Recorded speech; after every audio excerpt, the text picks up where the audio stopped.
수험생 여러분 안녕하십니까. 공단기에서 건축구조와 건축계획을 강의하고 있는 안남식교수입니다. 자, 우리 건축계획 했었고요. 이제 2023년 국가직 9급의 건축구조 문제풀이를 해보도록 할 텐데, 하기 전에 먼저 전체적으로 정리하겠습니다. 출제 경향 분석표는 이거는 정말 전형적으로 나왔죠, 그대로. 근데 좀 특이한 게 철골구조에서 이 한 문제가, 그러니까 세장비 그 계산하는 구조역학 문제를 철골구조로 생각을 하신 것 같아요. 근데 그거는 명확하게 구조역학 문제이기 때문에 철골구조에서 한 문제 빠지고 나머지는 뭐 비슷하게 나왔다 보시면 됩니다. 근데 여기 목구조, 조적구조 이렇게 한 문제씩 딱 나오는데, 와, 진짜 공부할 의욕을 확 그냥 깎아버리죠. 난이도 극상으로 2개가 나왔죠. 어디에도 없는 내용이 나왔습니다. 그래서 출제 난이도 역시 분석을 해보면 건축 계획은 이게 똑같았는데, 이 지금 오른쪽에 있는 괄호가 역시 22년 지방직 9급 굉장히 어렵게 나왔던 그 내용에 비해서는 확실하게 쉬웠죠. 확실하게 이게 한 2문제 정도 쉽게 출제가 됐습니다. 그렇지만 역시 쉽지 않았습니다. 이것도 8급입니다. 22년 지방직 9급에 거의 제가 볼 때는 정말 소수점까지 계산을 하면 한 7.2급 정도의 수준이었고, 이번에는 한 8급. 이것도 역시 9급의 난이도가 절대 아니었죠. 이렇게 보시면 되고, 어느 교재에도 없었던 변별력이 낮은 문제도 꽤 있었습니다. 이 6문제 중에 적어도 한 4문제 정도 나왔어요. 그리고 어려운 문제지만 기본서에 있었던 내용이지만 강의하지 않았던 내용도 있었고, 원리를 이해하고 기출문제를 응용해야 되는 문제가 비중이 높아지고 있습니다. 제가 이 얘기는 들었어요. 뭐 행정안전부 장관님이 우리 공무원 시험 문제가 너무 단편 지식 암기해서 나오는 거기 때문에 어떻게든지 사고력 요하는 문제를 좀 늘리겠다 해서 뭐 국어나 영어 이렇게 뭐 독해나 이런 데서 늘린다고 그렇게 들었는데, 실제 건축 구조에서 이게 실제로 사고력 문제입니다. 생각을 해야 되는 거죠. 이 건축 계획도 마찬가지고요. 그래서 계속 원리를 이해를 하고 어떻게 해서든지 응용을 해서 기출문제를 공부하실 때 문제답 이렇게 외운 사람은 망했을 거야. 이제부터 기출 버려야 된다 막 이런 결론이 나던데 말도 안 되는 소리죠. 이걸 바탕 기본 이론을 통해서 원리를 이해하고 기출문제를 쭉 풀어보면서 이렇게 응용이 될 수 있으니 계속해서 응용력을 키우세요라는 거를, 그걸 길러야 되는 거죠. 그걸 하기 위해서는 수준 높은 7급 기출을 반드시 보셔야 되는 거고. 그래서 이렇게 결론이 나야지, 아 그래? 기출에서 하나도 안 나오니까 포기. 그냥 기본서만 열심히 본다. 아니, 기본서만 열심히 보면 어떻게 되느냐면 원리만 열심히 이해를 하고 전혀 응용력이 안 생깁니다. 그래서 문제를 보는 거죠. 응용력을 기르기 위해서. 문제답 암기하기 위해서 보는 게 아니라, 아니 문제답 하는 거는요 기사 문제나 그렇게 나오죠. 문제 은행식에서 나오는 거. 공무원은 그렇지 않습니다. 자, 한번 문제를 풀어보도록 하죠. 역시 마찬가지로 여기 책형이 있고, 난이도 먼저 난이도 하, 중, 상, 중, 하 해놓고 각각의 페이지 1번부터 4번까지의 2023년 기본서 교재 페이지를 전부 나열을 해놨죠. 1번 갑니다. 건축물, 내진 설계에 대한 용어 설명으로 옳지 않은 것. 이거는 뭐 난이도 극합니다. 완전 쉬운 거죠. 왜냐하면 25% 이상의 연성 모멘트 골조 여러 번 했었죠. 연성자가 들어가는 게 확실하긴 하지만 빠져도 된다. 빠져서 그냥 모멘트 골조라고 해도 25%나 수치나 전단별 가사 골조만 맞으면 정확하게 맞다. 대신에 이게 중간 모멘트 골조가 아니죠. 이중 골조 시스템이죠. 여러 번 나왔었던 내용. 나머지는 역시 그렇게 어려운 내용이 아니에요. 그런데 1, 3, 4번 볼 필요도 없죠. 이번에서 뭐 확실하게 틀렸으니까. 중간 모멘트 골조는 뭡니까? 우리가 보통 중간 특수 이렇게 나오잖아요. 아무것도 안 한 거, 상세하지 않은 거 보통. 중간은요, 어느 정도 일정량 이상의 변형을 버티는 거, 특수는 상당량을 버티는 거, 이렇게 중요하다고 말씀드렸잖아요. 근데 뭔 25% 이런 게 나오지도 않죠. 25%는 무조건 이중골조죠. 이건 난이도 하였고요. 그러니까 이런 거 틀리시면 이거는 이 피랍에서 찰랑찰랑이 아니라고요. 저 밑에 잠수해 있는 거야. 이런 거 틀리시면 안 돼. 치명적입니다. 왜냐면 합격생은 무조건 맞는데 거기서 본인이 틀려버리면 이게 차이가 확 벌어져요. 나중에 보겠지만 목구조, 조적구조 문제 이런 건 누구나 다 찍어요. 7급 준비생 아니라 5급 뭐 저 같은 전공자도 30년 넘게 공부한 저 같은 전공자도 찍을 수밖에 없는, 그런 건 의미가 없다고요. 그런 거 틀려도 되지만 이런 건 무조건 맞아야 됩니다. 이런 거 틀리면 정말 치명적이라는 거. 자, 이것도 그야말로 난이도 하죠. 여태까지 이런 식으로 적나라하게 이렇게 쉽게 공무원 시험 문제가 나온 적이 없었죠. 근데 뭐 여태까지 그냥 제가 9개 세트만 잘 외우셨으면 제일 작은 거 묵은 콘크리트죠. 0.5 열심히 했었고 이런 거는 뭐 당연히 맞으셨을 거라고 예상이 되고, 자 3번도 난이도 합니다. 왜냐하면 이게 인장이형철근의 정착끼리 산정인데 기본 정착끼리가 아니라 그냥 정착끼리예요. 그렇기 때문에 기본 정착끼리의 보정계수, 이 보정계수가 여기 나왔기 때문에 힌트인 거죠. 도막계수, 에폭시 도막계수 베타, 경량 콘크리트 계수 람다, 철근 위치 계수 알파. 그래서 알파, 베타, 람다가 전부 다 나와 있죠. 감마만 빠졌죠. 감마 대신에 요 마찰계수를 넣은 거죠. 이 마찰계수가 뭐냐? 기본적으로 우리 미끄럼 강도 할 때 나오는 HF가 그게 마찰계수죠. 근데 그건 모르셔도 괜찮아. 그냥 이거 우리 정착끼리 열심히 외웠었잖아요. 람다로트 F 스케일은 0.6 dBFI 이게 기본인데 인장이형 철근만은 정밀식의 오른쪽이 더 있다. 그게 알파, 베타, 감마가 있고 람다도 있으니까 꼭 알아두세요. 그 밑에 있는 KTR 뭐 횡철근 지수도 했었잖아요. 모르셔도 되는데 어쨌든 요 알파, 베타, 감마, 람다는 알아두셔야죠. 마찰계수는 들어가 있지 않죠. 이런 것도 역시 그다지 어렵지 않은 내용이고요. 4번 갑니다. 이것도 난이도 하죠. 지극히 제가 볼 때 1, 2, 3, 4번이 다 하하로 다 까는 이유가 뒤쪽에 이제 미안한 감이 있는 거죠. 목구조 저적구조가 야 이거 너무 센데 이거 좀 확 낮추자. 그게 별로 좋은 게 아닙니다. 너무 극상인 것도 변별력이 안 좋고 너무 극하도 변별력이 안 좋아요. 그러니까 이런 거를 말고 이런 거는 문제를 한 반으로 줄이고 정말 변별력 높은 중자를 더 높여야 되는 거죠. 자, 그림과 같은 양단 지지 조건을 가지는 때 여기서 좌굴성 하중 B 해서 우리 열심히 18개를 외웠잖아요. 12개. 그래서 제일 위에 있는 이론값은 0.5, 0.7112이지만 뒤에 있는 밑에 있는 좌굴 성능 B 이게 4, 2, 1, 1, 4분의 1, 4분의 1인데 이게 지금 순서가 막 바뀌어서 나오잖아요. 여기 양단 고정 얘가 4고 핀이니까 얘는 기준이니까 항상 1이고 얘는 캔틸레버죠. 이것도 이게 동그라미가 이게 핀인지 뭔지 막 헷갈리시면 안 되고 이건 캔틸레버죠. 그러니까 얘가 4분의 1. 딱 쓰는 순간 이게 그냥 답인데 정수비로 나와요. 어떻게 얘만 분모가 있고 얘는 없네. 그럼 분모를 다 곱해주면 되는 거죠. 전체 곱하기 4. 그러면 얘는 그대로 1대 4대 16이 깔끔하게 나오죠. 이걸 암기만 하고 있으면 그냥 구구단 계산하는 거하고 똑같은 거죠. 그래서 열심히 암기를 제가 시켰던 거고, 뭐 이렇게 쉽게 나오진 않겠지만 여러분들이 암기하셨던 계수와 그리고 좌굴 성능비 이걸 가지고 응용해서 충분히 나올 수 있습니다. 저라면 만약에 이걸 이렇게 시험 문제를 보셨다면 자 그러면 레일 들어간 건 어떻게 되는 거냐, 그게 훨씬 더 중요하죠. 고정 레일은 핀은 핀하고 같고 그리고 핀 레일이 캔틸레버하고 같은 거, 그것만 잘 기억하시면 되는 거죠. 그렇게 복습을 해주시면 되고, 자 이제 5번부터 갑니다. 5번은 난이도 하는 아니죠, 중입니다. 근데 이것도 실전 모고에 보시면 이제 11에 9번. 그래서 이거 내가 어디서 봤는데? 그러고서 찾아보니까 제가 좀 이따가 이걸 보여드릴게요. 어쨌든 요 한계상태 설계법에서 하중조합으로 옳은 것, 틀린 게 아니라 옳은 걸 고르래요. 이거는 그야말로 기초적인 난이도 중이니까 엄밀하게 얘기하면 중하죠. 완전히 중은 아닙니다. 변별력이 있는 문제가 아니죠.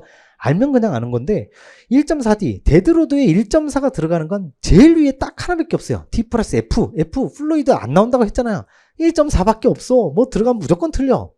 이번 보시면 1.2D 1.61 그리고 0.5S 이게 여러분들 지금 저 뒤쪽에 이제 보시면 그대로 나옵니다. 여기 실전 모의고사. 그리고 3번에 보시면 이거 여러분들 혹시 못 외우신 분들은 이렇게 외우시면 됩니다. 어스케이크가 나오면 0.5하고 절대 같이 가지 않습니다. 어스케이크는 항상 지진하고는 0.2하고 같이 가요. 잘 생각을 해보세요. 논리적으로 생각하셔서 외우시는 거야. 우리나라에 지금 바람이 더 많이 불겠어요? 지진이 더 많이 오겠어? 당연히 지진보단 바람이 훨씬 더 많이 올 거 아니에요. 그러니까 이게 다 확률로 계산하는 거기 때문에 지진이 별로 안 오니까 얘를 0.5S로 하면 너무나 크게 과다 설계가 되더라. 그래서 지진이 많이 안 오니까 넌 작은 숫자 가져가. 그런데 윈드는요, 얘는 또 0.2가 아니라 0.5입니다. 바람은 허구한 날 바람 부는데? 그러니까 너 더 큰 숫자. 그런데 이 지금 우리 선정위원이 틀림없이 이거를 0.9D에다가 1.3W로 한 걸로 봐서, 근데 여기 1.0W가 있으니까 이거 바뀌었죠. 우리가 기준 개정됐습니다. 0.9D 플러스 1.0W로 전부 바뀌었다는 거 잘 기억하십시오. 제가 기본 이론 강의를 0.65W, W는 0.65 아니면 1.3입니다 라고 말씀을 드렸지만 이거 개정됐죠? 0.5W와 1.0W로 바뀌었습니다. 그래서 0.9D하고는 1.02 또는 1.0W 항상 이제 W와 E가 같은 급이 됐어요. 그렇게 보시면 되고, 어쨌든 2, 3, 4 틀리고 3번, 4번 틀리고 2번이 맞는데, 저 실전 모고 11회 9번 가보시면 23년 실전 모고도 있지만 22년 작년 거에도 그대로 나와 있어요. 이게 맞는 보기도 요 2번도 나와 있고요. 요게 어떻게 나와 있는지 보시면 요겁니다. 이게 지금 실전 모의고사 제가 작년에 강의했던 거고 올해도 강의를 하겠죠. 살짝 그것만 바꿨는데 여기 녹색으로 된 걸 보시면 얘가 지금 1.2D 플러스 1.6L 0.5S 얘가 맞는 보기로 나온 거죠. 여러분들 기본서 보시면 이게 이렇게만 나와 있는 게 아니죠. 괄호 안에 뭐가 쫙 적혀져 있습니다. 시험에 가장 나올 가능성이 큰 거를 이렇게 만들어 놓은 거죠. 이것도 마찬가지. 1.2D, 1.0L, 그리고 0.5. 요 방금 제가 설명드린 거 1.0 어스케이크가 0.5 세트를 이게 아니라는 걸 알고 계시느냐 물어본 거죠. 여기는 지금 옳지 않은 거니까 4번이 틀린 정답이 되는 거죠. 이걸 공부하셨다면 얘는 어스케이크는 0.2하고 가는구나. 얘가 맞구나 라는 걸 알면 이걸 공부하셨다면 이거는 금방 맞출 수 있었죠. 그래서 실전 모의고사가 굉장히 중요하다고요. 근데 이게 22년 지금 그 작년에 했던 건데 23년은 그대로 둔 상태에서 요거 보기만 몇 개 바꿨습니다.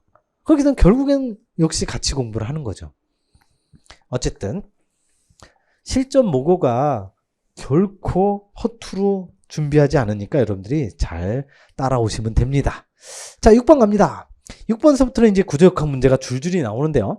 그림과 같이 도심을 지나는 X축, Y축에 대한 직사각형 단면의 성질에 대한 설명으로 옳지 않은 거. X축과 Y축이 있는데 얘가 X축을 기준으로 해서 이렇게 대칭이죠. Y축도 이렇게 대칭이고. 일단 대칭이라는 거 알고 계시고 여기 직각이라는 표시가 잘 돼 있잖아요. 근데 3번에 보시면 직각이 아니고 45도라고 돼 있기 때문에 금방 이걸 아셨어야 되는데 1번서부터 차근차근 보죠. Y축에 대한 단면 1차 모멘트는 0이다. 단면 1차 모멘트이고 Y축인데 항상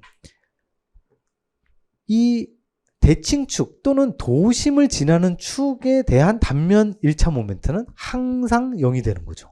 그거를 일단 요거는 기출하고 비슷하게 나왔으니까 아실 것 같고 2번하고 4번이 상승 모멘트가 만만치 않았는데 X축 Y축에 대한 단면 상승 모멘트도 정확하게 제로가 됩니다. 왜냐하면 요 X축 Y축이 다 도심을 지나고 있으니까 그렇게 보시면 되고요. 근데 여기 1번, 2번, 4번이 좀 어렵다 하더라도 3번이 너무 쉬웠어요. 주축은 서로 직교하지 않고 직교하지 않는다. 90도가 아니고 45도 각도로 있는다. 그러면 이 그림은 뭐예요? 얘는 뭐야 얘는? X축과 Y축은 주축입니다. 그렇다면 주축이 뭐냐? 주요한 축. 주요한 축의 정의가 뭐냐? 기본서에 나와 있습니다. 이 단면에서 대칭을 이루는 대칭이 되는 기준이 되는 축. 지금 X축도 대칭, Y축도 대칭이잖아요. 그러면 이거는 X축, Y축은 둘 다 주축이 됩니다. 그래서 X축, Y축이 주축이야. 그 주축이 X축, Y축이 서로 직교하지 않는다? 라서 틀린 거죠. 90도니까. 그래서 3번이 틀린 정답이 되는 겁니다. 그래서 이거는 그렇다고 1, 2, 4번이 다 중요하지 않은 게 아니라 1, 2, 4번도 당연히 중요합니다. 근데 1, 2, 4번은 오히려 조금 난이도가 높고 어려운 건데 3번은 너무 쉬운 거였죠. 그리고 18페이지, 11페이지 가보시면 정확하게 주축에 대한 정의가 나와 있으니까 꼭 읽어보시기 바랍니다.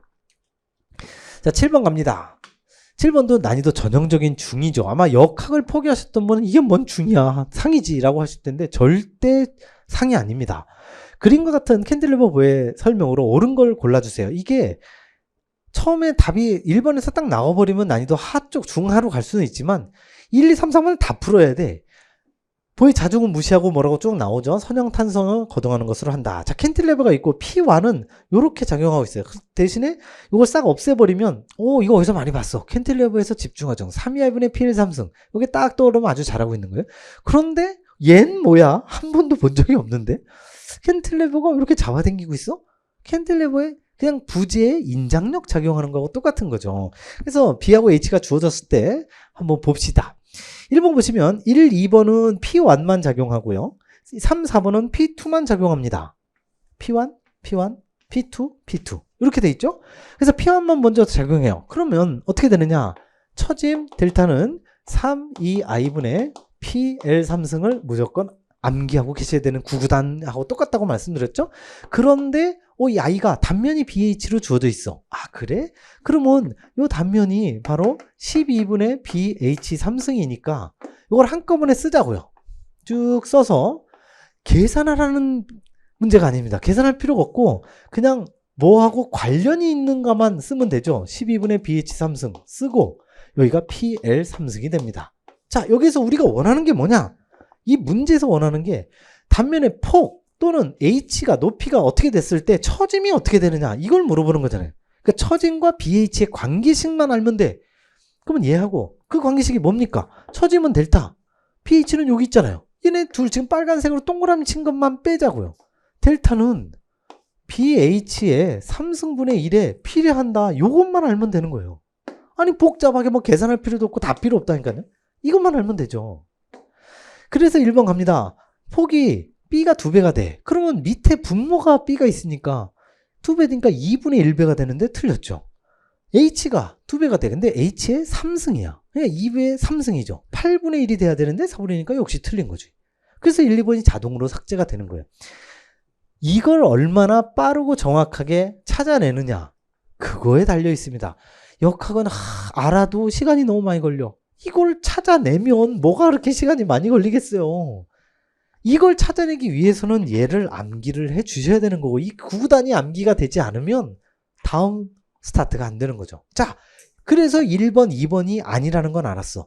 3번은 도대체 뭔 소리야? 이걸 또 이제 이 그림에서 뭔 소리인지를 이해를 먼저 하시는 게 중요하죠. 넘어야 될 산이죠. 캔틸리버가 있는데 위쪽에서 뭐 집중하중, 위쪽에서 등분포하중 이건 많이 봤어. 3E분의 PL3승, 8E분의 WL4승 열심히 외워놨는데 얘는 또 뭐야? 부재가 늘어날 거 아니에요. 늘어나는데 뭐라고 돼 있어요? P2가 작용할 때 축방향 변이라고 돼 있잖아요. 축방향이 뭡니까 여기서? 부재가 이렇게 길게 있어. 길게 있는 이 축, 이게 축방향이죠. P2가 작용하면 어떻게 되겠어요? 늘어나겠죠. 인장력이 작용하니까 늘어날 텐데 그 늘어난 요만큼 얼만큼 늘어날 텐데 델타 L만큼이 늘어날 텐데 그 델타 L 이 델타 L을 어떻게 구하더라? 이거를 암기하고 계셔야 되는 거죠. 2A분의 PL 역시 이걸로 하는 거예요. 그런데 단면이 B하고 H야 직사각형으로 주어졌으니 역시 마찬가지 이 A 대신에 E 곱하기 BH를 그대로 쓰면 되는 거죠. 역시 마찬가지. 이때도 축방향변이 델타 L하고 BH만 욕심이 B하고 H만 지금 뭐라고 알고 있으니까 요게 요렇게 비례하니 요것만 가지고 풀는 거죠 그냥. 축방향변이 델타 L은 P가 2배가 되는데 역시 분모에 있으니까 2배가 되면 2분의 1. 또 틀렸네? 얘네 H가 2배가 되면 2분의 1. 오 얘만 맞구나. 그래서 4번이 정답. 이렇게 되는 거죠. 4번부터 여러분들이 풀으시는 분은 거의 없으니까 1번부터 1, 2, 3 이렇게 다 내려와야 되기 때문에 시간이 좀 걸리죠. 그러나 이거를 알고 계시면 뭐 그렇게 시간이 많이 걸릴 상황이 아니죠. 그냥 착착착이죠. 직사각형의 면적 BH 직사각형의 단면이 1500m 12분의 BH3승 아 이런 거는 가만히 있어봐. 이게 뭐였더라? 생각하면 안 푸는 게 낫죠. 그 정도면 시간이 오래 걸리니까 이 정도는 그냥 착착착 나올 수 있어야 됩니다. 그 정도로 연습을 많이 해주셔야 되는 거죠. 이런 문제가 변별력이 무지하게 높은 겁니다. 난이도가 중이잖아요. 이런 문제 위주로 내야 돼요. 그래야 공부한 사람, 중간한 사람, 못한 사람 이게 확연하게 구분이 됩니다. 이런 문제가 굉장히 좋은 거죠. 근데 인정은 해요. 왜냐하면 제가 선정위원 9번 들어갈 때 한 3번, 4번 들어갈 때까지도 이게 좋은 건지 안 좋은 건지 그냥 모르고 막 내요. 쓰레기 문제 막 냈습니다. 아마 당연히 모르겠지 뭐. 설마 반응수정계에서 56개 외우겠어? 딱 냈더니만 작년 수석 합격자 교수님 여기서 이렇게 쉬운 문제 내시면 안 됩니다. 이러는 거예요. 저는 이제 난이도 극상 이렇게 해서 냈거든요. 그때 교수님 극상 아닙니다. 이거 중자로 바꿔주세요. 그러는 거예요. 왜냐면 제가 지금 여기 난이도 이렇게 표시하듯이 우리 선정위원들도 전부 다 정답 해설을 작성하면서 난이도를 위에다 다 적어요. 이게 중이냐 중상이냐 극상이냐 막 다 적거든요. 검토위원이 딱 보더니만 교수님 아닌데요. 그 말을 아직도 잊지 못해요. 적어도 공무원이 되고자 하는 간절한 마음이 있는 수험생은 기본 등분부 하라준과 반응순위순을 바삭하게 외웁니다. 여러분들이 지금 외우고 계시는지 안 계시는지는 여러분들이 더 잘할 걸로 생각이 됩니다. 자, 8번 갑니다. 8번도 역시 계산 문제인데 이것도 난이도 상은 아닙니다. 왜냐하면 기출문제에 그대로 비슷한 게 나와 있기 때문에. 그림 같은 캔틸레버, 이 P가 여기에 작용하면 쉬운데 가운데 작용하고 있죠. 그런 경우에 B점과 C점의 처짐을 각각 델타 B, 델타 C, 여기서를 델타 B, 여기서 내려오는 거니까 이게 내려가는 게 어떻게 되냐면 이게 앞으로 요렇게 가다가 요렇게 각을 갖고 꺾어집니다. 여기서부터 여기까지는 하중이 하나도 없으니까 그대로 여기까지 곡선이지만 여기서부터는 직선이에요. 완전 직선. 그래서 여기서부터 요만큼 내려간 요거를 델타 B라고 하고, 요 델타 B가 있고 여기다가 요만큼을 더 추가로 가는 거죠. 그 추가로 가는 거, 요건 델타 B고 요건 플러스 알파. 요 알파를 어떻게 계산하느냐, 요때 각도 세타 B와 여기서의 각도 내려가는 이 각도 세타 B가 정확하게 같다라고 하는 것을 동의각으로 구하게 됩니다. 그래서 이거 열심히 설명드렸죠. 탄젠트 세타가 원래 3L분의 알파다 해갖고 계산하는데, 세타가 충분히 작을 때는 탄젠트 세타나 세타가 거의 같기 때문에 이거분의 이거 라고 해서, 자, 먼저 델타 B부터 구합니다. 간단한 거. 델타 B, 아까 했던 이 식을 그대로 쓰는 거죠. 3L분의 PL3승, 식이 그대로 있으니까 바로 씁니다. 3L분의 P, L이 아니라 그냥 L로 주어진 게 아니라 3L. 여기서부터 P가 작용하고 있는 여기서부터 여기까지가 바로 L인 거죠. 그거를 3L 3승으로 이렇게 쓰게 되는 거죠. 이거 뭐 계산하는 게 아닙니다. 27L 3승 날라가게 돼 있어요. 왜냐하면 델타 B와 델타 C의 비율로 구하라고 했으니까 그 비율에서 결국엔 날라가는 게 진정으로 잘 내는 거죠. 자, 델타 C 갑니다. 델타 C는 아까도 얘기했지만 요게 이제 기출 80페이지에 22번에 보시면 그대로 나오죠. 이 델타 C는 여기가 델타 B니까 델타 B에다가 세타 B 곱하기 여기서부터 여기까지 거리. 저 기출을 보시면 또 어떤 분이 또 그렇게 올리셨대 보니까. 기출문제 열심히 했을 때 외울 때는 여기다가 2분의 L, 이거 나 열심히 외웠거든? 근데 2분의 1 하니까 답이 틀려? 뭐 이렇게 되더라고요. 2분의 1이 아니라 여기서부터 여기까지 거리죠. 이것도 마찬가지죠. 델타 B가 3L분의 PL3승이 아니라 그 L 대신에 얘를 써야 되는 거죠. 주어진 걸 써야 되는 거죠. 이것도 2분의 1이 아니라 여기서부터 여기까지 거리입니다. 요 좀 이따 제가 추가 설명을 해드릴 텐데 어쨌든 요것도 3L입니다. 자, 그래서 델타 B는 여기 위에 구했으니까 그대로 쓰고요. P에다가 이거 계산하는 거 아닙니다. 그냥 3L의 3승 그대로 쓰시면 되고, 자, 세타 B도 외우라고 말씀드렸죠. 델타는 처짐은 3L분의 PL 3승. 세타는 어떻게 된다고요? 세타는 2i분의 PL 제곱이라고 말씀을 드렸죠. 3은 3이고 2는 2다 라고. 그래서 이것도 그대로 2i분의 P, 그냥 L 제곱이 아니라 그 L이 3L로 주어져 있으니까 3L의 제곱을 쓰셔야 되는 거죠. 역시 계산하는 거 아니죠. 여기에다가 여기 3L이 곱해져 있잖아요. 그러면 이 3L을 여기 그대로 써주면 되죠. 이제 이것만 계산하면 됩니다. 자, 근데 잘 보니까 왼쪽 거는 세팅이 완전히 됐는데 오른쪽 거는 요거하고 요거 곱해. 잘 보니까 여기 3L의 제곱, 여기는 그냥 3L. 와, 얘네 똑같네. 얘는 2개, 얘는 하나. 그래, 니네 둘 그러면 합해져서 3으로 가라. 이렇게 가도 되죠. 근데 3으로 가고 보니까 분자가 P 곱하기 3L의 3승, P 곱하기 3L의 3승. 똑같네? 분자가 똑같아? 그러면 하나로 묶을 수 있고 밑에 통분만 하면 되죠. 3하고 2니까 6, 2i로 통분이 되고, 얘네 묶는 게 P 곱하기 3L의 3승이 똑같이 묶였어. 그러면 여기는 6으로 갔으니까 6분의 2가 가야 되겠고, 여기는 6분의 3이겠죠. 이렇게 계산이 돼서 6분의 5가 되는 거죠. 최종적으로 얘는 6, 2i분의 5 그리고 P 곱하기 3L의 3승이 됩니다. 역시 계산하는 거 아닙니다. 요거하고의 비율 이렇게 되는 거죠. 델타 B와 델타 C라고 할 때 그 비율을 구해주세요. 자, 같은 거 날립니다. 분자 보시면 P하고 3L의 3승 그대로 날아가고요. 여기도 그대로 있죠. P, 3L의 3승 그대로 날아가죠. 그리고 여기는 3EI고 여기는 6EI. 2I 날아가고 3EI 다 날아가고 여기는 2만 남으면 되죠. 그래서 여기 2분의 5분의 1 이 싹 없어진 겁니다. 위에 있는 게. 싹 없어져서 2분의 5분의 1 해서 2가 위로 올라와서 결국엔 5분의 2가 정답이 됩니다.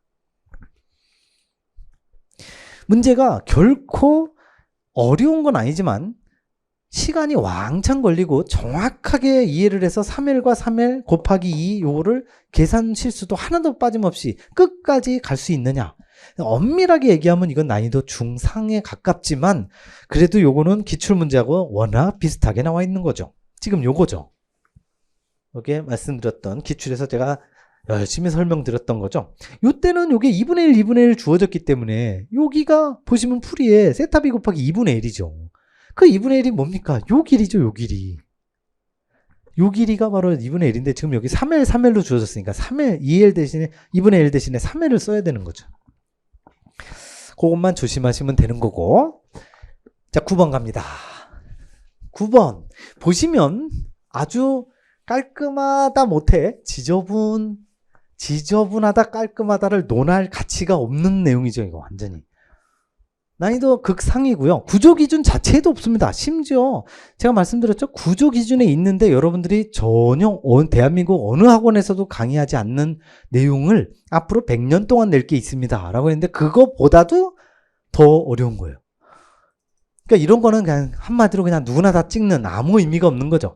조적구조의 내진 설계에 대한 설명으로 옳지 않은 것, 뭐 허리벽 나오고 체온벽 나오고 모르셔도 됩니다. 복습 안 하셔도 되고요. 이거는 간단하게만 설명을 드리면 허리벽이다, 체온벽이다라는 게 조적구조가 있는데 조적구조의 밑에서부터 허리까지 뭔가 다른 재질로 채워지는 걸 얘기합니다. 채워지는 건데 여기서 중요한 게 뭐냐면 1번에 보시면 이격된 경우, 2번은 이격되지 않은 경우 이렇게 된 거죠. 이격, 떨어졌느냐 떨어지지 않았느냐 내용이죠. 이격이 돼 있다. 떨어져 있으면 구조적으로 작용을 안 하는 거죠. 이격되지 않았다. 붙어 있으면 구조적으로 작용을 하는 겁니다. 2번부터 먼저 봅니다. 이게 체온벽이냐 허리벽이냐가 중요하지 않아요. 모멘트 골조로부터 뭔가 프레임으로부터 이격되지 않아서 붙어 있어서 구조요소로 역할을 할 경우에 구조적으로 힘을 받아줄 경우에는 체온벽의 영향을 구조 해석에 고려해야 한다. 뭔가 그럴듯하게 논리적으로 맞죠. 근데 여기는 이격이 돼 있어요. 둘이 떨어져 있어. 한마디로 일종의 가동벽이야. 아무 힘을 못 받는 그냥 일종의 커튼홀하고 비슷한 거예요. 가동 떨어져 있으면 허리벽에 의한 기둥 길이의 감소 효과, 이게 이제 좀 어려운 내용인데 붙어 있으면 감소 효과가 일어납니다. 근데 떨어져 있으니까 전혀 야 너는 너 나는 나야. 떨어져 있는데 아무런 감소 효과가 일어나지 않는데 구조 해석에 설계에 반영해야 한다 해서 틀린 거예요. 근데 모르셔도 괜찮습니다. 혹시라도 여러분들이 지방직에 비슷한 문제가 나오게 되면 이격이 됐느냐? 이격이 되지 않았느냐? 이격이 돼 있으면 떨어져 있으니까 구조적으로 힘을 못 받겠구나. 이격되지 않아서 붙어 있으면 힘을 받아주겠구나. 그게 중요한 겁니다. 뭐 허리벽, 체온벽 모르셔도 됩니다. 구조 기준에 나와 있지 않은 거 이런 거는 제가 그랬잖아요. 뭐 22년 국가직 구급 해설을 할 때 이렇게 했었어요. 와, 22년 국가직 구급 건축 구조는요. 지난 16년 동안도 아니라 앞으로 100년 만에 처음으로 건축기획보다 훨씬 더 쉬운 100점짜리가 쏟아지는 문제가 나온 것 같습니다. 라고 한 거 비슷하게 허리벽, 체온벽은 앞으로 100년 동안 안 나올 문제입니다. 모르셔도 됩니다. 대신에 얘네들만 잘 개념을 이해하시는 게 중요한 거죠. 이격이 돼 있다, 안 돼 있다. 이게 훨씬 중요합니다. 이건 충분히 나올 수 있습니다. 왜냐하면 구조 기준에 이런 내용들 많이 나오기 때문에. 그게 바로 구조 요소, 비구조 요소 이렇게 나가는 거죠. 자, 10번 갑니다. 역시 마찬가지 목구조. 이것도 난이도 상이긴 합니다. 이것도 극상이죠. 근데 페이지에 비슷하게는 있지만 완벽하게 있지는 않아요. 그래도 이거는 목구조, 조적구조 한 문제 나오는데 제가 강의한 내용만 봐도 이거 진짜 꼭 해야 돼. 한 문제 나오는데 막 그러고 대부분 안 하신 분도 많은데 이거 비껴 나왔어요. 그냥 이런 거는 누구나 다 찍었을 걸로 예상됩니다. 전혀 개의치 않으셔도 돼요. 누구나 다 찍으니까. 목구조 갑니다. 수평, 하중, 저항 구조에 대한 설계에 대한 설명으로 옳지 않은 건데요. 1번에 보시면 바닥 경막 구조. 맨 밑에 있는 이 목구조죠. 제목이 목구조입니다. 목구조로 되어 있는 바닥 경막 구조가 철공 콘크리트 조적조에 대해서 유발되는 지진 하중을 지지하도록 된다. 자, 우리 간단하게 상식적으로 생각을 합시다. 구조 기준이고 나발이고 다 필요 없고 목구조가 있고 콘크리트가 있고 조적이 있어요. 누가 제일 약하겠어요? 목구조가 제일 약하겠죠. 당연히. 이 세 가지 중에 유일하게 탄성 해석만 할 수 있는 거 목구조밖에 없죠. 너무 약하니까. 그러니까 이쪽이 월등하게 세다고요. 콘크리트나 조적이 센데 콘크리트나 조적조에 따라서 유발되는 지진 하중, 이 엄청나게 센 힘을 얘가 받아준다? 말이 안 되는 거죠. 그래서 지금 저희가 바닥 경막 구조로 돼 있는데 목구조로 돼 있는 전단벽 그리고 또 수평 트러스 이 세 가지 다 전단벽, 바닥 경막, 수평 트러스 이 앞에 있는 세 개는 전부 이걸 이렇게 더 센 콘크리트나 조적조에서 유발되는 지진 하중을 지지할 수 없도록 아예 상관이 없도록. 왜냐하면 굳이 제가 이렇게 그냥 부등호로 표시하니까 잘 감이 없으시죠? 콘크리트가 100이에요. 조적 구조는 한 80 정도 나올 수 있습니다. 목 구조는요 2 나옵니다. 2. 아니 2가 무슨 100을 견디고 80을 견디겠어요. 오림도 없지. 단칼에 날아가지. 그러니까 얘는 그냥 곁다리로 붙어있는 깍두기다 생각하고 하중을 지지하지 않도록 설계해야 된다. 그래서 지진 하중을 지지하도록 설계하여서는 안 된다. 이렇게 돼 있습니다. 역시 이것도 나머지도 다 마찬가지예요. 이거 생전 듣도 보도 못하는 거죠. 이런 거는 틀리셔도 전혀 상관이 없습니다. 선정위원이 잘못 낸 거죠. 이게 어렵게 냈다고 해서 변별력이 높으냐? 바닥으로 완전히 그냥 잠수합니다. 아까 왜 우리 1, 2, 3번, 4번 문제 난이도 하 역시 바닥으로 막 잠수합니다. 의미 없어요. 이런 건 문제를 낸 의미가 전혀 없는 거죠. 자, 11번 갑니다. 난이도 하고요. 지방기능에 대한 설명으로 옳지 않은 것. 요거 3번 보시면 웰포인트 공법. 요 여러 번 나왔었죠?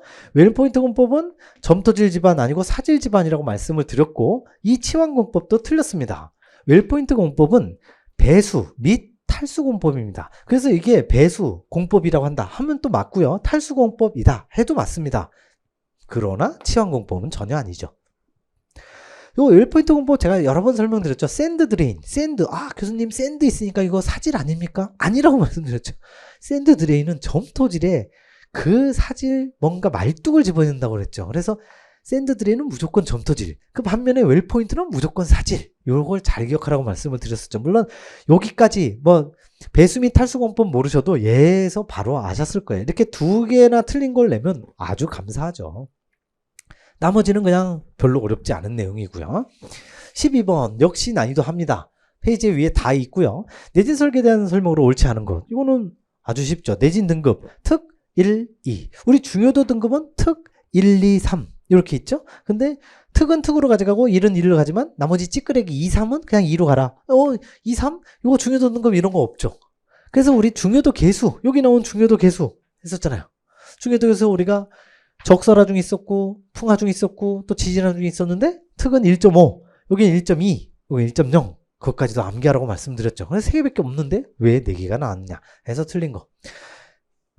요 밑에 있는 거 뭐 열심히 했었죠. 뭐 치수 같은 거 치수 잘 알아두셔야 됩니다. 이게 치수가 안 나왔기 때문에 그냥 넘어가지만 뭐 칠성사이다다 8도 비비면 38광땡이다 열심히 했었죠. 참고하시기 바라고. 13번 역시 난이도 합니다. 이것도 얼마 전에 했었던 내용이죠. 핵집방에서 역시 이 페이지 보면 다 나오지만 다른 거 다 필요 없고요. 케이블 구조는 휘목력, 전달응력 말도 안 됩니다. 오로지 인장력. 그러니까 여기 휘이 오든 전단이 오든 비틀림이 오든 압축이 오든 뭐 별의 별개 할아버지가 와도 아무것도 못 받습니다.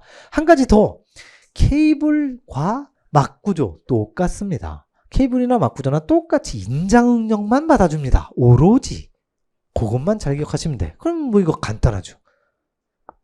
그냥 감사합니다 하는 문제지요.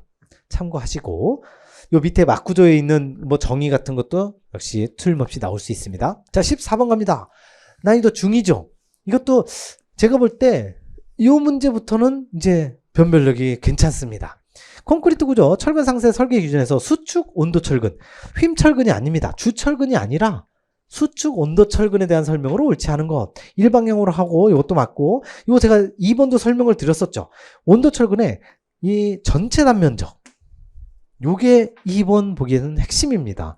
우리 철근비를 계산할 때 로는 BD분의 AS로 계산을 해서, 이 지금 처음에 나오는 일방향 슬래브의 수축 온도 철근 B는 콘크리트의 전체 단면적, 이것도 아마 기출문제 나왔었죠. 이때 철근비 로는 어떤 단면적에 대해서 하느냐. 그래서 이 BD를 땡땡 단면적, 요걸로 시험에 나왔었죠. 기출로. 그때 나왔었던 그 땡땡 단면적이 바로 전체 단면적이었어요. 그래서 틀린 보기로 나왔었어요. 이 BD는 유효 단면적입니다. 그런데 말씀을 드렸죠. 슬래브, 벽체, 얘네들은 면적에 비해서 두께가 너무 얇아. 그래서 도저히 BD로 할 수 없습니다. 그래서 벽체나 그런 거는 로 계산할 때 BD 대신에 BH분의 AS라고 한다고 했죠. 전체를 다 한다고요. 그래서 이게 지금 전체 단면적이 맞는 겁니다. 이게 슬래브도 되고 벽체도 똑같죠. 얘는 이게 BD는 전체가 아니라 유효 단면적이어야 되는 거죠. 그래서 이게 유효가 아니라서 틀린 보기로 나왔었던 거. 어쨌든 이건 기출의 바탕을 해서 맞힐 수 있었고, 3번도 여기 페이지 586에 가보시면 그대로 나오죠. 슬래브에 배치되는 수축 온도 철근비. 이거는 한두 번 정도 나왔고요. 훨씬 더 10번 이상 나왔던 게 뭐냐면 그냥 기본적인 수축 온도 철근이 아니라 휨 철근은 3T450. 3T450 위험단면 2T300 열심히 했었잖아요. 곱하기 3분의 2 해갖고 3T450, 2T300 그 바로 밑에 줄에 나와 있는 거 수축 온도 철근비는 이게 6배가 아니라 5배 450. 450은 똑같아요. 3T450인데 450은 똑같은데 3T가 아니라 5T죠. 5배 이하 450 이하 해서 3번이 정답. 별로 어려운 내용이 아니었고요. 자, 15번 갑니다. 15번이 이제 심화 내용입니다. 요게 이제 난이도 상으로 표시를 했는데 614페이지 그대로 나와 있는데 요 내용 바로 위까지만 강의를 했어요. 예, 이 문제가 시험 문제 나온 적은 한 번도 없었어요. 그래서 요게 교재는 그대로 있는데 제가 설명을 안 드렸었죠. 그래서 아마 난이도 상이라고 생각을 하셨을 것 같아요. 독립기초방향 단변 방향으로 배근을 할 때 전체 철근량이 15,000원 주어졌을 때 유효폭 내 이렇게 돼 있으면 이게 이방향 직사형 슬래브에서는 기본적으로 유효폭을 요만큼을 잡습니다. 그래서 이게 4m고 6m니까 여기가 단변, 여기가 장변이죠. 그래서 주인장 철근은 단변 방향으로 이쪽 방향으로 배근을 하게 됩니다. 그렇게 배근하고 이쪽도 장변도 하긴 하는데 그때에 단변 방향에 배근하게 되는 철근량 그 비율이 나와요. 비율이 요거는 이제 614페이지에 그대로 보시면 이렇게 나오죠. 베타 플러스 1분의 2. 요때 베타는 우리 1방향 슬래브, 2방향 슬래브를 기준을 하게 되는 단변분의 장변이라고 하는 거죠. 변장비라고 하는 거죠. 단변분의 장변. 그래서 여기서는 4분의 6이 되는 거죠. 이게 감마 S라는 게 바로 단변 방향의 비율이에요. 요게 기출에 이 기본서에 나와 있는 내용인데 그래서 4분의 6 플러스 1 곱하기 2 해서 이게 1.5죠? 1.5 더하기 1 2.5죠. 그러면서 2.5분의 2 계산하기 어려우니까 곱하기 2해서 5분의 4 비율이 5분의 4인데 여기다가 15,000원을 곱하면 되는 거죠. 그래서 싹 없어지고 여기에 3,000이니까 4 곱하기 3,000 해서 12,000이 정답이 됩니다. 그래서 요 식만 알면 구할 수는 있지만 요 식을 제가 기본서에만 넣어놨고 설명을 안 드렸었던 거죠. 그 다음에 조금 어렵게 느껴질 수 있습니다만 이거 앞으로 시험에 충분히 나올 수 있는 좋은 내용입니다.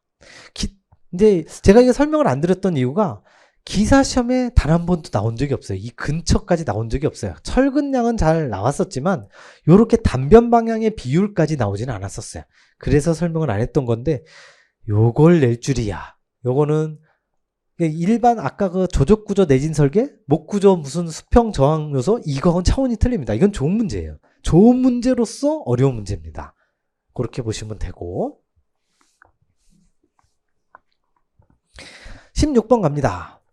자, 이 16번 이것도 생각하는 일종의 사고력에 요하는 문제죠. 난이도 중상입니다. 완전 상은 아닙니다. 553페이지와 4페이지, 6페이지를 보시면 PM 상관곡선에 대한 내용이 나옵니다. 다음 그림은 철근 콘크리트 기둥의 PM 상관도에 기둥이 세 장비에 따른 파괴 양상을 표현했다. 가에서 다까지 들어갈 말을 정확하게 연결을 해주세요. 자, 가하고 나는 지금 이 선상에 올라가 있고 다는 선상은 아니지만 이 밑으로 내려가 있어요. 여기서 중요한 게 뭐냐? PM 상관곡선에 Y축이 P고 X축이 M이라고 하는 사실이에요. 이거를 정확하게 인지를 하고 계셔야 돼요. 그리고 제가 요거는 기출로 나온 적이 있었죠. PM 상관곡선의 이 선상은 도대체 뭘 의미하는 거냐? 콘크리트가 극한 변형률에 도달을 한다고 그랬죠. 입실론 C, 콘크리트의 변형률이 입실론 CU에 다 도달을 했다고, 극한 변형률에 도달을 했다고 가정을 하는 거예요. 파괴가 일어나는 거죠, 여기는 지금. 콘크리트가 파괴가 일어나니까 압축 파괴가 일어나고 있는 거예요. 다는요, 안 닿네? 노란색에 안 닿잖아요. 안 닿기 때문에 얘는 압축 파괴가 아니구나라는 걸 아셔야 되는 거예요. 얘는 압축 파괴가 아니고 얘네들은 압축 파괴가 일어났구나. 근데 보기를 보니까 압축 파괴는 없고 뭔 생전 처음 보는 재료 파괴가 있어. 재료 파괴가 압축 파괴입니다. 재료 파괴와 압축 파괴가 정확하게 같습니다. 그게 536페이지에 정확하게 나와요. 재료 파괴, 가로 열고 압축 파괴 이렇게 나오죠. 같은 내용이고, 근데 그건 몰랐다 하더라도 뭔가 그냥 우리 보기만 보자고요. 이거 지워야겠죠? 보기만 보자고요. 지금 여러분들이 뭐 보기가 한 12개 정도 이렇게 뭐가 단어가 보이는데 다 재료 아니면 좌굴이야. 딱 2개밖에 없어요. 그렇다면 재료하고 좌굴하고 뭐가 틀릴까? 좌굴 파괴는 뭔가 알 것 같아. 좌굴이 일어나면서 파괴가 일어난다. 제가 역학 시간에 열심히 설명드렸잖아요. 기둥이 이렇게 있을 때 압축력을 받는 기둥이 찌그러져서 파괴가 일어나는 거 압축 파괴라고 했죠. 그래서 이 압축 파괴를 줄여서 압괴라고 합니다. 그래서 압괴나 압축 파괴나 같다고 그랬죠. 그런데 이게 이렇게 충분히 튼튼하면 압축 파괴가 일어나지만 얘가 가늘고 길어. 이거 만들었더니 생 초보가 만들어서 이렇게 만들어놨네. 그러니까 이게 어떻게 되지? 압축 파괴. PCR equal KL 전체 제곱분의 파이 제곱 2i라고 하는 이렇게 옆으로 휘어져서 일어나는 좌굴 파괴가 일어나는 거죠. 그렇다면 이 좌굴 파괴가 일어나려면 아까 그 그림에서 보시면 이게 여기는 압축 파괴니까 압축력에 의한 거고 얘는 좌굴이니까 뭔가 잘 보시면 이렇게 선을 걷을 때 P1이 P 다가 무지하게 나죠. 얘네들보다 여기는 P가 P나. 근데 P단은 엄청 나죠. P는 작고 M은 엄청 커. M단은 엄청 커. 압축력은 작은데 모멘트가 엄청 큰 거예요. 모멘트가 크면 휘어지겠죠. 그래서 다는 무조건 좌굴 파괴구나. 그래서 다가 무조건 좌굴 파괴가 되는 이거 둘 중에 하나를 골라야 되는데 여기 왜 나가 좌굴 파괴가 들어가느냐. 아까 제가 노란색으로 선을 걷던 그거는 콘크리트가 극한 변형률에 도달을 했기 때문에 절대 좌굴이 일어나지 않습니다. 그래서 재료 파괴가 되는 1번이 정답인 거죠. 문제 아주 좋습니다. 역시 뭐 터무니없이 높은 게 아니라 변별력이 굉장히 높은 아주 좋은 문제입니다. 그래서 제가 볼 때 진짜 행정안전부 장관님이 말씀하셨던 사고력을 요하는 문제가 이런 문제입니다.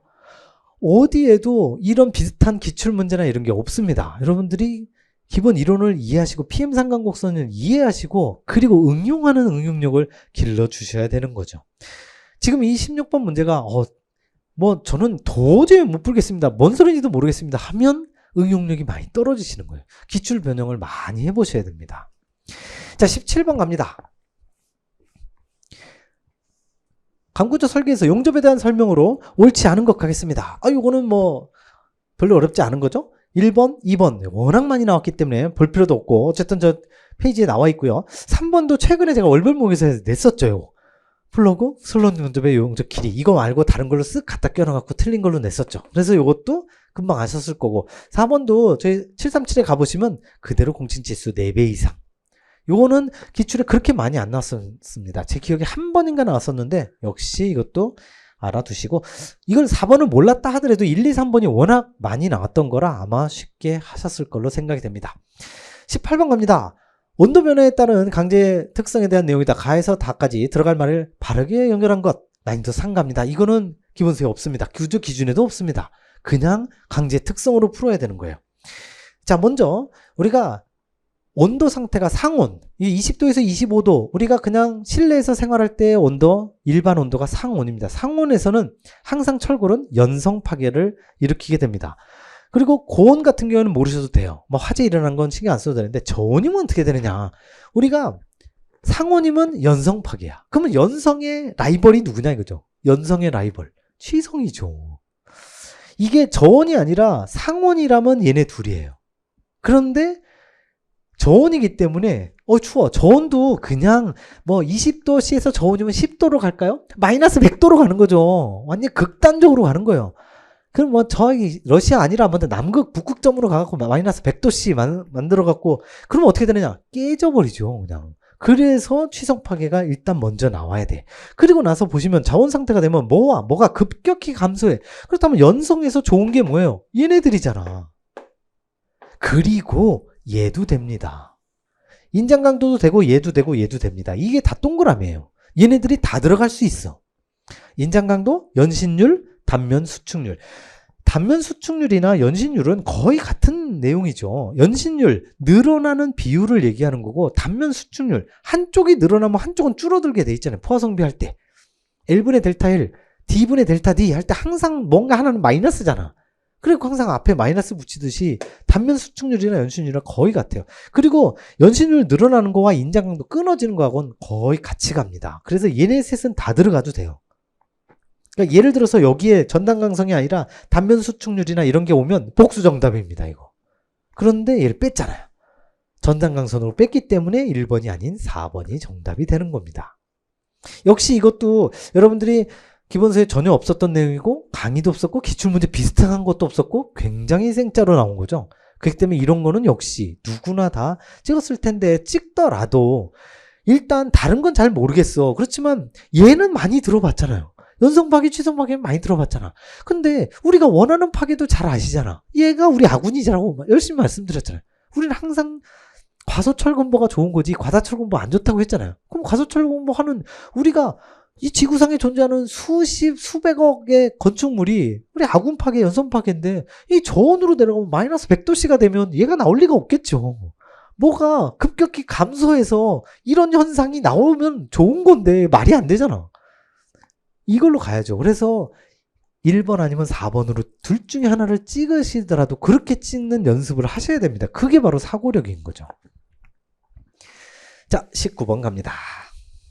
자, 이제 19번, 20번 또 이제 우리 방금 18번도 난이도 상이었는데 19번도 중상이긴 하지만 이거 페이지에는 나와 있긴 하지만 구조 기준에 나와 있는 내용도 있어요. 강구조 설계에 대한 용어 설명으로 옳은 것. 우리 실강생들 받으셨죠? 제 이의제기 하실 분 하시라고. 자, 설명을 드릴게요. 어쨌든 용어 설명에서 옳은 것. 1번, 4번 어렵습니다. 조금 이따가 설명하겠고요. 스켈럽 여러 번 설명드렸었죠? 스켈럽이라는 게 뭐냐? 기둥이 있고 보가 있을 때 H형광을 요렇게 표시를 하죠. H형광에 기둥과 보를 용접을 해요. 여기 용접을 하다 보면 여기는 플랜지, 여기는 외부 이렇게 있어서 완전 용접이 이상하게 됩니다. 그래서 여기를 아예 따버린다고 그랬죠? 못 따기를 한다고 그랬죠? 요렇게. 여기도 요렇게 따버립니다. 그래서 여기 부재가 없어. 이 부재가 없는 요런 거, 이 원어상의 구멍, 이걸 뭐라고 하느냐? 바로 스켈럽이라고 한다고 그랬죠. 지금 여기서 담부에 붙인, 이 끝에 붙인 보조판, 용접의 결함을 막기 위해서 하는 거. 엔드탭이죠. 끝에 붙이는 거 엔드탭. 2번에 대한 거는 여러 번 나왔었고, 스켈럽도 여러 번 나왔었으니까 2번은 쉽게 틀린 거라는 걸 아셨을 거예요.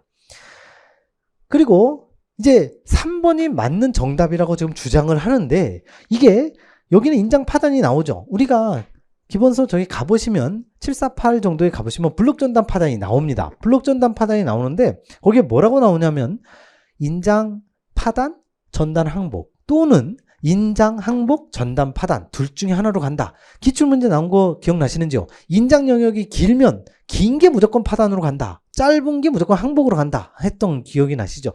그래서 두 개가 반드시 같이 나와야 됩니다. 실제 블록 전단 파단의 구조 기준의 정의를 찾아보면은요, 어떻게 나오느냐? 그 두 개가 다 나옵니다. 인장 파단, 전단 항복. 그래, 이렇게 나와요. 두 개가 연결이 돼 있어요, 이렇게. 인장 파단, 그리고 전단 항복. 우리 지금 기본서에 나와 있는 거하고 비슷하게 돼 있어요. 이렇게 되거나, 아니면 인장 항복이고, 전단 파단이거나, 이렇게 나와 있어요. 이 둘 중에 하나를 갖는 것을 말한다 라고 딱 나와 있어요. 근데 여기 지금 인장 파단만 있잖아. 인장 항복이라는 글자 어디 있어요? 그래서 제가 이의 제기를 해도 괜찮을 것 같다라고 이 실강생들한테는 다 보냈던 거죠. 이게 제가 그때 보낼 때 뭐라고 보냈냐면, 이의 제기가 받아들여질 확률은 반반입니다. 50%라고 예상이 된다고 그랬죠. 왜 그랬느냐 하면, 제가 만약 선정위원이었으면 이거 이의 제기 받아들여집니다. 이건 명백하게 잘못됐거든요. 그런데 지금 전체적으로 문제 내는 수준을 보니까 우리 선정위원 초보예요. 생초보입니다. 이거 그냥 싹 무시할 가능성이 굉장히 큽니다. 그래서 말씀은 제가 50%로 했지만 한 5% 정도밖에 안 됩니다. 이의 제기 누군가 하셨더라고. 제가 보내드린 그 문자를 그대로 카피해다 그냥 올려놓으셨대. 그대로 하셨는데, 어쨌든 이거는 제가 생각할 때는, 우리 왜 작년에 22년 지방직 구급 때 막 저한테 열심히 이의 제기 합시다 막, 그거는 아예 가능성도 없는 거였고, 이거는 정말 충분합니다. 이건 50% 이상이죠.